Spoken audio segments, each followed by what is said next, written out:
ఇప్పుడే జీ5 app download చేయండి. చూడండి మీ ఫేవరెట్ టీవీ షోస్ ఎప్పుడైనా ఎక్కడైనా. సో మరి మీరు చెప్పినట్లు వాళ్ళందరితో మాట్లాడి ఒక మీటింగ్ అరేంజ్ చేయండి.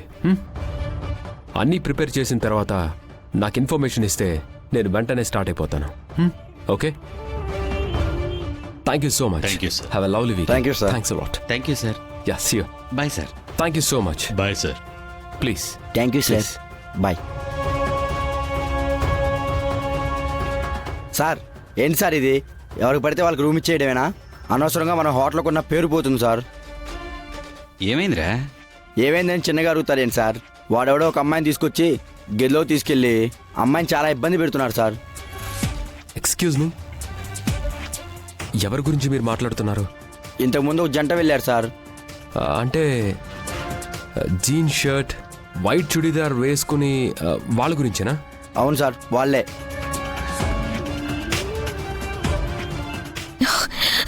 కాసేపు మనసు విప్పి మాట్లాడుకుందాం. ఏం కాదు.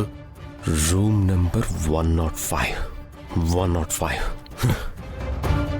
నా మాట విను. మన కాబోయే భార్య భర్తలమే కదా. నా మాట విను ప్లీజ్ అండి. Please Indu. ప్లీజ్ ప్లీజ్ ఇందు, అండి. నా మాట విను.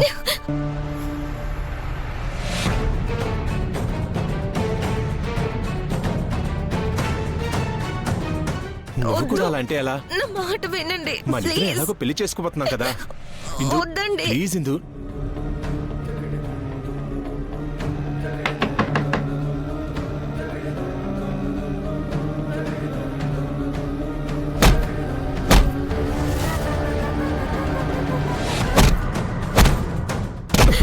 ఇందు, వదలండి. నా మాట విను. ఏం కాదు, భయపడకు.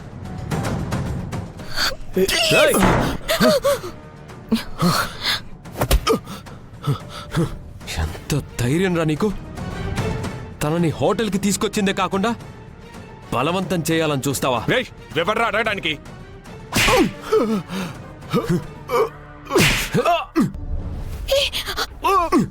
అతను వదలు.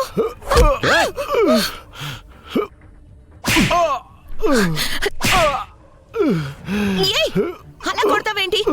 ఆయన కాబోయే భర్త. కాబోయే భర్త అయితే పెళ్లి కాకముందు ఇలా హోటల్కి తిరుగుతారా? మా ఇష్టం. నువ్వెవరు అడగడానికి? మా గదిలోకి వచ్చి నా కాబోయే భర్తని కొట్టడానికి నీకేం హక్కుంది? ఉంది.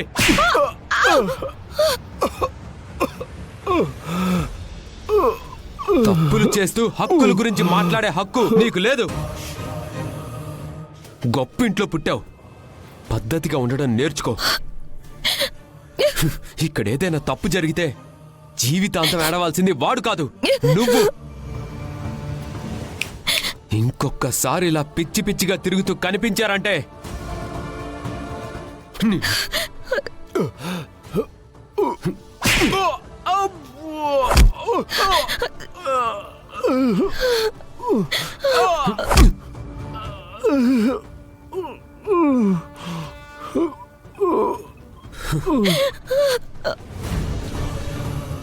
జీ5 యాప్ డౌన్లోడ్ చేసి అన్ని ఎపిసోడ్స్ పూర్తి ఉచితంగా చూడండి.